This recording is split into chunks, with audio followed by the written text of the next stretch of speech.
Today we're going to be talking about the housing shortage in San Francisco. For the past few years, cities across the country have been feeling the effects of the national housing shortage. From skyrocketing home prices to all-time highs in homeless levels, there's been a lot of negative consequences that have been in cities across the country. San Francisco, during the tech boom in the 90s, had this huge influx of people. And the thing in San Francisco is most of these people were very high-paid workers. So a lot of the new developments and a lot of the places that were being built to house these people were very high expense luxury developments. And that stayed true for the past few years, and San Francisco now ranks as one of the most gentrified cities in the country due to this influx of high paying workers.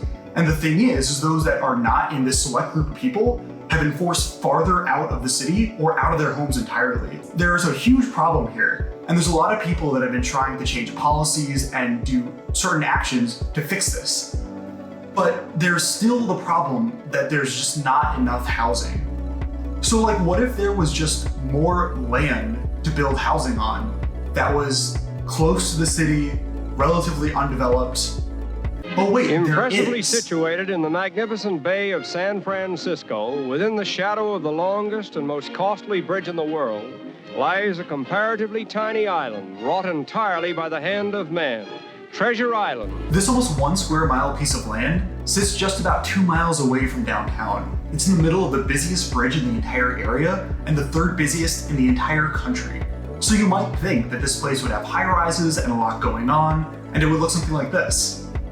Well, that's not what it looks like at all. The island instead looks like this. There are currently about 2,000 people living here, and about half of those are living under the poverty line. I'm here to tell you about the little island that's right in the middle of one of the biggest cities in the country. This is the story of an aspirational plan, a military land takeover, and a vision gone terribly wrong. Between these two great bridges, in historic San Francisco Bay, is an inspiring tribute to the achievements of our time. Let's first establish what and where Treasure Island is. So right behind me here is downtown San Francisco with all the tall buildings.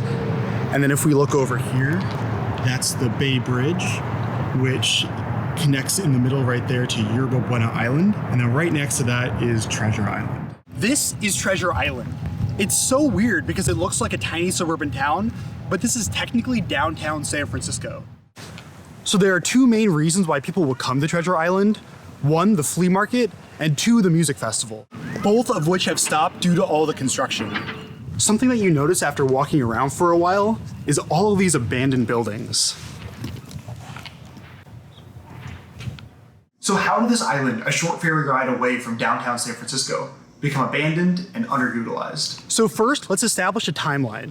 Way back in the 1770s, Spain conducted an exploration of Northern California to do two things.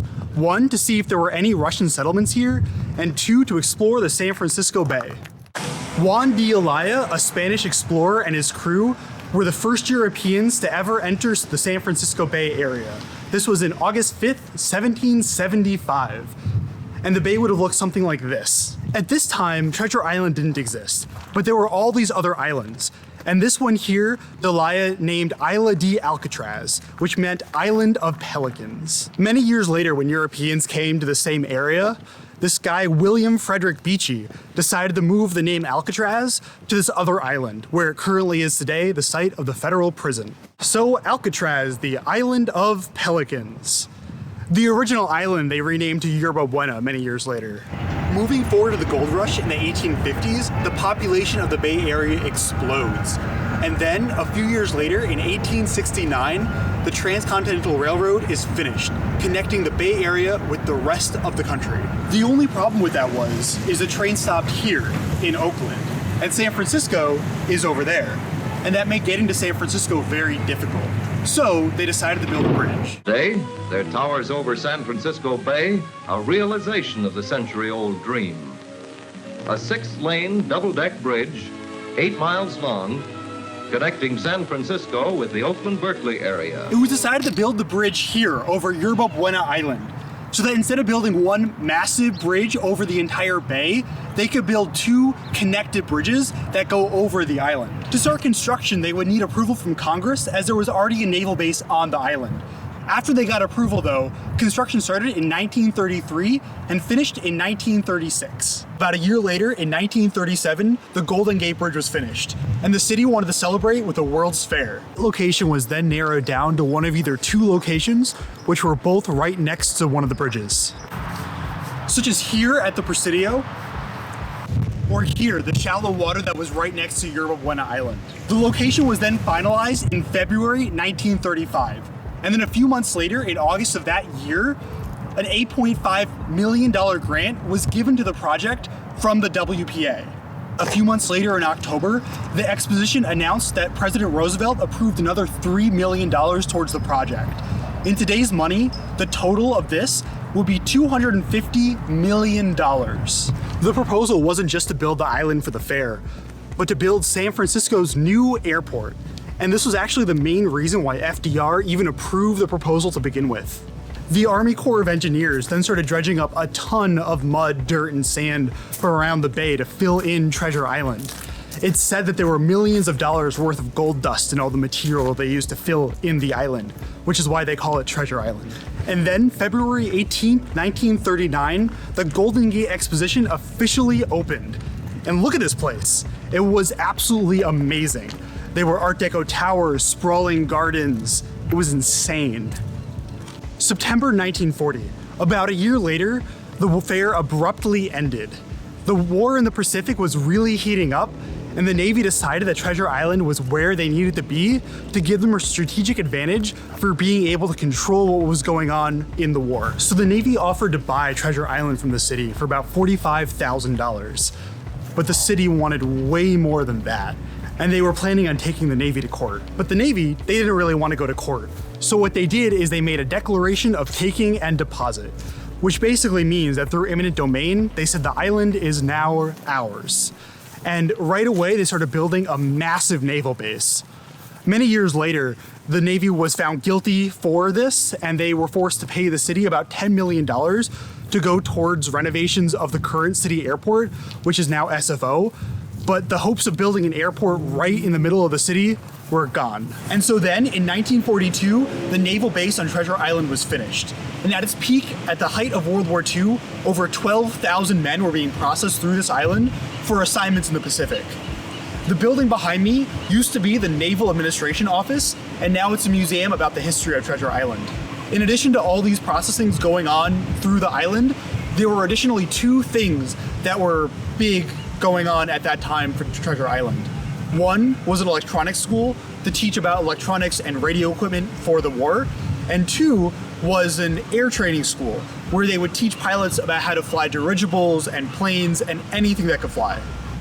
After World War II, the base stayed open for both the Vietnam and Korean Wars. The base wasn't used as an assignment outpost, but as a school, and they taught how to use radio equipment still, and they also taught how to decontaminate and detect nuclear contamination. This sounds like some pretty serious stuff, especially after the US just used 2 nuclear bombs, ending the war, but completely destroying Japan. So you might be thinking that they did this in a really safe and responsible way, especially because the whole world just saw what could happen with nuclear contamination. They built a full-size mock-up of a ship and just started pouring radiation all over it for testing purposes. The ship was called the USS Pandemonium, which is an absolutely amazing name for what they were doing with it. In addition to doing training on the ship they built, they also brought in a lot of ships from around the world that were contaminated with radiation, such as the ones from the Bikini Atoll tests, which is a whole nother story. And they were doing this for 13 years. So then, in 1997, Congress decided the naval base was set to close, with most of the land going to private development. Problem was, though, is that the Navy didn't want to give up this potentially super valuable piece of land. So both the Navy and the city tried to determine the value of the land so they could come to a fair deal. The city made an estimate of the land being worth $13.8 million. So they made a deal to the Navy for $40 million for the whole land. But the Navy then goes and commissions their own assessors, and they come back and say that the land is worth $250 million. Congress then decided to weigh in on this dispute and say that the land was worth nothing. The Navy should be forced to give the land to the city for free. Their reasoning was that the land would have much better value in the hands of the city, and it could be used for affordable housing and also to provide much needed jobs to the area.